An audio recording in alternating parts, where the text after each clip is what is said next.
The gun was already in her face before the bell above the door finished ringing. "Register. Now." His voice cracked on the second word. Rachel noticed that. Cracked voices meant shaking hands, and shaking hands meant fingers that flinched at the wrong moment. She had learned that lesson the hard way, in another life, in another country, with a man whose name she had spent 7 years trying to forget. She set the coffee pot down slowly. "Okay," she said. Just that. One word. No trembling. No tears. The diner had 3 customers. Old Gerald at the window, already pretending to be deaf. A young couple near the back who had frozen mid-argument, the girl's hand gripping her boyfriend's wrist hard enough to leave marks. And in the corner booth a man Rachel hadn't looked at directly since he came in 40 minutes ago. Not because he was unremarkable. Because he was the opposite. The robber stepped closer. The mask, a cheap ski mask, blue, one eye hole slightly larger than the other, couldn't hide the sweat soaking through the fabric at his temples. "I said now, lady. You think this is a game?" "No," Rachel said. "I think you're scared. And I think you should leave before this gets worse for you." Silence collapsed over the diner like a dropped curtain. Even Gerald looked up. The gunman made a sound, half laugh, half something that wasn't, and jabbed the gun forward. "You got a death wish or something? Who talks like that?" "Someone who's seen a real gun used," Rachel said quietly. "That safety is still on, by the way." He looked down. Instinct. Stupid, beautiful instinct. She didn't move. Didn't lunge. Didn't do anything dramatic. She just watched him realize his mistake, watched the embarrassment detonate behind his eyes, and in that exact moment, something in him broke. He stepped back. Then again. Then he was through the door and gone, the bell ringing twice, once for his exit, once, it seemed, for something ending. Rachel picked the coffee pot back up. Her hand was completely steady. "Anyone need a refill?" The young couple exhaled in unison. Gerald laughed, a high, slightly hysterical laugh, and pressed his forehead to the window. But the man in the corner booth didn't move at all. He was watching Rachel with the particular stillness of someone doing rapid, private arithmetic. His name was Han Minjai. He had not been in this diner by accident. But the reason he'd come here tonight had just become the least interesting thing about the last 5 minutes. Because he knew that voice. Not her face. 7 years and a different continent had changed the architecture of her face enough that he'd looked past her twice since sitting down. But the voice, that specific, flat calm, that way of landing words like stones dropped into still water, that had not changed at all. His phone was in his hand before he fully understood why. He typed 4 words to his second-in-command, "Find everything. Rachel Brown." Then he folded his hands on the table, looked at the woman pouring coffee like she hadn't just psychologically dismantled an armed man in under 90 seconds, and felt something he hadn't felt in a very long time. Fear. The police came and went in 40 minutes. Rachel gave her statement in the same tone she used to recite the daily specials. The officer kept pausing, looking up from his notepad, clearly expecting her to eventually perform the emotion she was supposed to have. She never did. When the last patrol car pulled out, she turned to find Han Minjai still in his booth. The diner was empty now. It was just the 2 of them and the hum of the refrigerator and the particular silence of a place where something almost went wrong. "We're closed," she said. "I know." He didn't move. "Sit down, Rachel." She went very still. Not the frozen stillness of someone afraid, the deliberate stillness of someone deciding. "I don't know you." "No," Han said. "But you know my brother." The coffee pot touched the counter with a sharp crack she didn't intend. 7 years. 7 years of a new name, a new city, a new face built from different expressions and deliberate forgetting. 7 years, and it had taken one robbery, one moment of losing her careful invisibility, to pull it all down. She didn't run. Running would confirm everything. Instead, she walked to the booth and sat across from him, and if her pulse was detonating in her throat, nothing in her face announced it.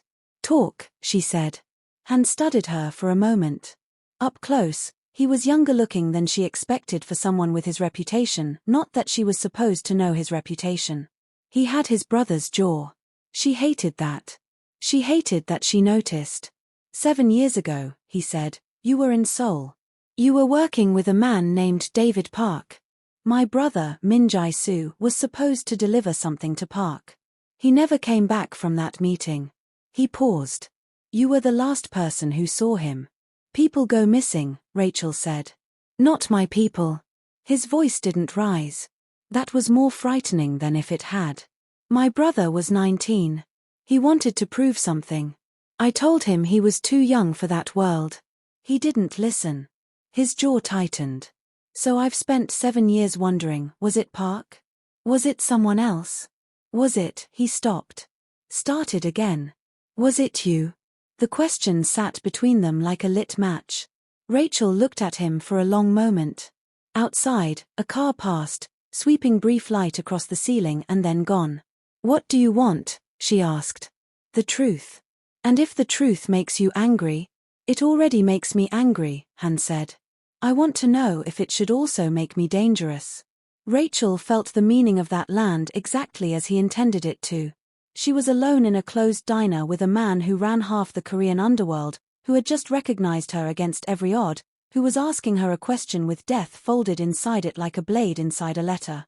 And here was the thing. Here was the thing she had never told anyone. She hadn't just witnessed what happened to Sue. She had caused it. Not the way Han would assume. Not with violence. With a phone call.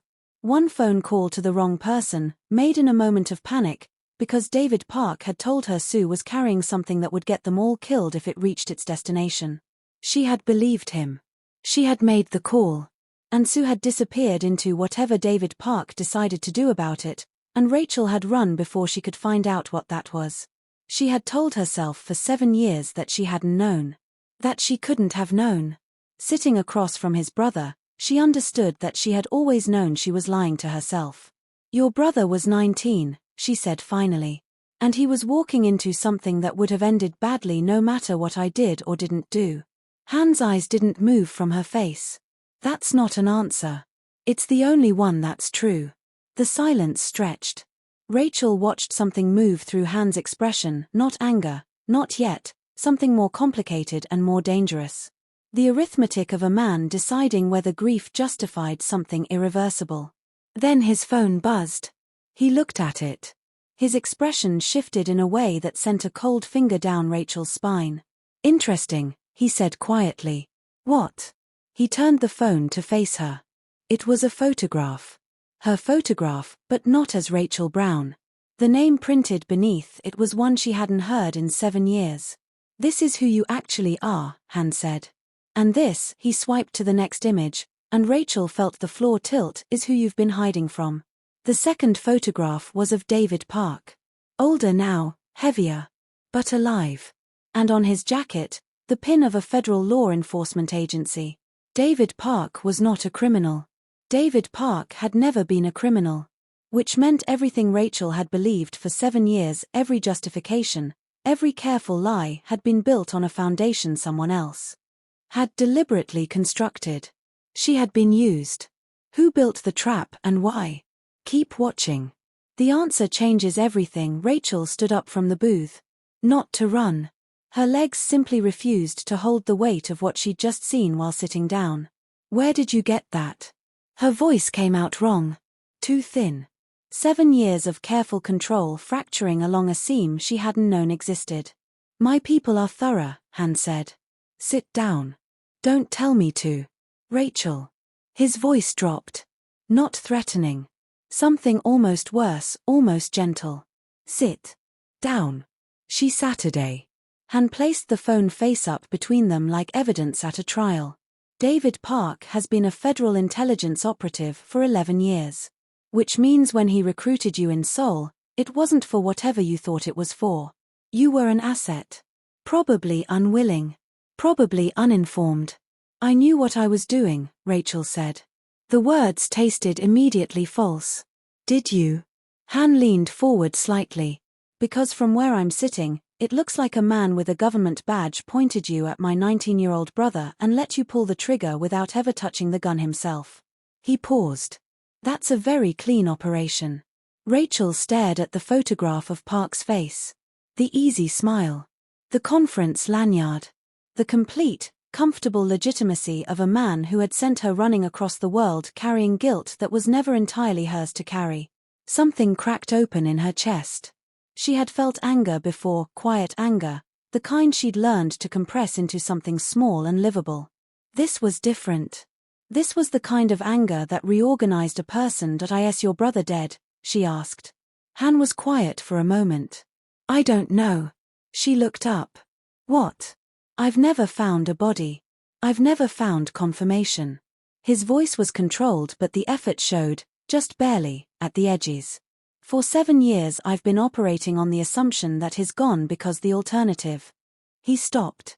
His jaw worked. The alternative is that he's somewhere, alive, and I failed to find him. Rachel understood that kind of pain. The kind that's worse when hope is still technically possible. Park told me Sue was carrying something dangerous, she said. He told me people would die if the delivery went through. He made it sound like I was. She pressed her lips together. He made it sound like the right thing. What did you do? Specifically. I called a number Park gave me. A contact. I told them where Sue was going to be and when. She exhaled. 30 minutes later, Park told me to get out of Seoul. I didn't ask questions. I should have asked questions. Han nodded slowly. Not forgiving. Processing. The contact. Do you remember the number? I remember everything, Rachel said. It wasn't a boast. It was the specific exhaustion of a person cursed with a perfect memory for the things they most wanted to forget. She recited the number. Han typed it into his phone, sent it somewhere, and set it back down. They sat in the buzzing quiet of the diner, the refrigerator, the distant highway, the small sounds of a world that had no idea what was being decided in this booth. Why did you stay? Han asked suddenly. What? Here. This town. This diner. He looked around at the laminate tables, the handwritten pie specials on the chalkboard, the string of lights above the window that had 2 dead bulbs. You're clearly not ordinary. You could have built something. Why this? Rachel looked at the counter. At the coffee pot she'd set down. At the small, deliberate smallness of everything she'd constructed around herself. Because nobody looks for someone ordinary, she said quietly. And because I was tired. She paused. I was so tired of being the kind of person things happened around. Han studied her with an expression she couldn't fully decode. Then his phone buzzed again. He read the message. Read it again. The number you gave me, he said. It traces back to a safe house in Incheon that was decommissioned 4 years ago. He looked up. By Park's division. So Park controlled the contact too. He controlled everything. Han's voice was careful now, deliberate. Which means whatever happened to Sue was Park's operation from beginning to end. You were, as you said, the mechanism. Not the cause. Rachel had wanted to hear something like that for 7 years. She had imagined, in weak moments, someone telling her it wasn't her fault, and she had always known she would feel relief. She hadn't anticipated how violent the relief would feel. Like a bone resetting. She pressed her hand flat on the table to anchor herself. What are you going to do? She asked. Find Park, Han said simply. And then?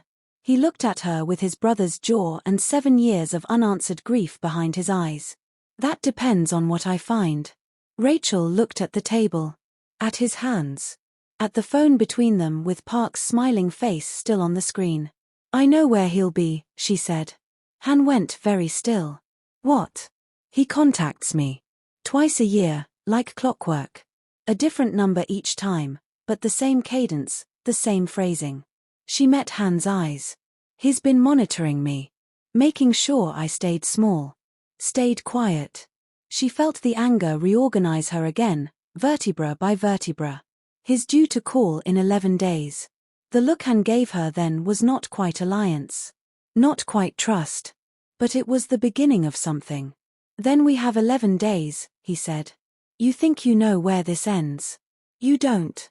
Batch 4 is coming, and Park isn't what either of them think. 6 days in, Sue called. Not Han. Not Rachel. Sue, 19 years old 7 years ago, which made him 26 now, called his brother from a number registered in Vancouver, and Han sat in Rachel's diner after closing and listened to a voice he'd built a shrine of grief around, and said nothing for a very long time. Rachel watched from across the booth. She could hear the voice through the phone, faint, uncertain, the specific tentativeness of someone who wasn't sure what kind of reception they deserved. Han finally said, "I thought you were dead." The voice on the phone said something. Han closed his eyes. Rachel looked away. Some things weren't meant to be witnessed. What had happened to Sue was this: Park's contact hadn't killed him. They'd flipped him, recruited him, leveraged his youth and his fear and his sudden isolation into 5 years of low-level intelligence work. A year ago, Sue had gotten out. Changed his name. Moved to Vancouver.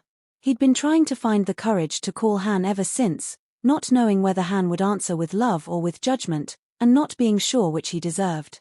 When Han set the phone down, his face was a landscape after a storm, devastated and somehow cleaner. "He's alive," he said. As though saying it aloud made it structurally sound. "I heard," Rachel said. "You did this." He looked at her. "If you hadn't told me the number, if we hadn't started pulling the thread." "Park did this," Rachel said. "We just undid some of it." Han nodded. "Once." It was the most gratitude she'd ever seen a man convey with a single motion. Then her phone rang. Both of them looked at it on the table between them. Unknown number. But the time, 11:47 p.m., and the particular fact of it ringing at all on day 6 of 11 meant only one thing. "Park was early," Rachel picked up. "Yes. You've been busy." Park's voice was older. Comfortable. The voice of a man accustomed to knowing more than the person he was speaking to. "I'd ask how you found him. But honestly, Rachel, I always knew you were too smart for that diner." She kept her voice flat. Steady. A stone dropped into still water. "What do you want?" "To warn you." Professionally. A pause. "The man you've been speaking to, Han Minjai, is currently under a federal surveillance operation that has nothing to do with you. If you're in his proximity when it closes, your life as Rachel Brown ends.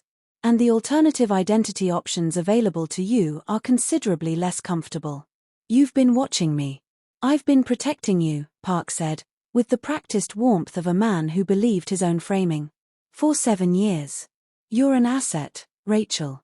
Retired. But, well, you're never really retired." Han was watching her face. She held up one finger.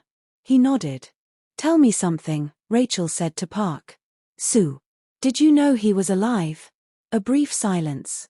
The kind that confirms everything. "That's a complicated." "Did you?" "No." "Yes." No warmth now. Just the flat professionalism underneath. "He became useful." It seemed wasteful too. Rachel set the phone on the table, hit speaker, and nodded at Han. Han leaned forward. "Hello, Park." The silence on the other end lasted 4 full seconds. Rachel counted. "Minjai." Park's voice had recalibrated completely, all the comfort stripped out, something careful and rapid working underneath it now. "This isn't what you." "My brother is alive," Han said. "You knew. You used him and you let me bury him in my head for 7 years." He paused. "I want you to understand that I am telling you this calmly because I have made a decision to be better than what you made me prepared to be. But I need you to hear me say it. I know. I have the numbers, the safe house records, and a federal oversight committee who would find the story of how you ran an unauthorized asset for 5 years very interesting." He paused again. "You're done, Park." The line was silent for a long moment. Then, "You can't prove." "Already sent." Rachel said. "Everything." 11 minutes ago. She had prepared the documents 2 days prior. The moment she'd understood the shape of what Park had built, she'd started dismantling it, quietly, the way she did everything. Park hung up. Rachel and Han sat in the diner. The refrigerator hummed. The 2 dead bulbs in the string above the window had been replaced. She'd done it on day 3, in the middle of the night, because she needed something to fix with her hands while she waited. "What will you do now?" Han asked. Rachel looked around the diner. The pie specials on the chalkboard. The laminate tables. The coffee pot on the counter. She thought about small and deliberate. She thought about tired. She thought about how different tired felt now, not the tired of hiding. Just the ordinary tired of someone who had worked a long shift. Same thing I did today, she said. Open at 6. Close at midnight. She paused. Maybe hire some help. Han almost smiled. My brother needs work. Rachel looked at him for a moment. Then she stood, picked up the coffee pot, and held it up. He know how to make coffee? No. Good, she said.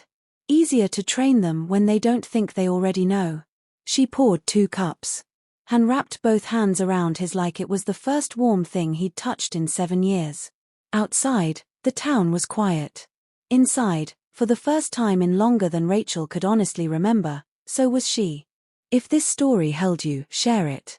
Someone else needs to meet Rachel Brown. And please subscribe to my YouTube channel for more stories.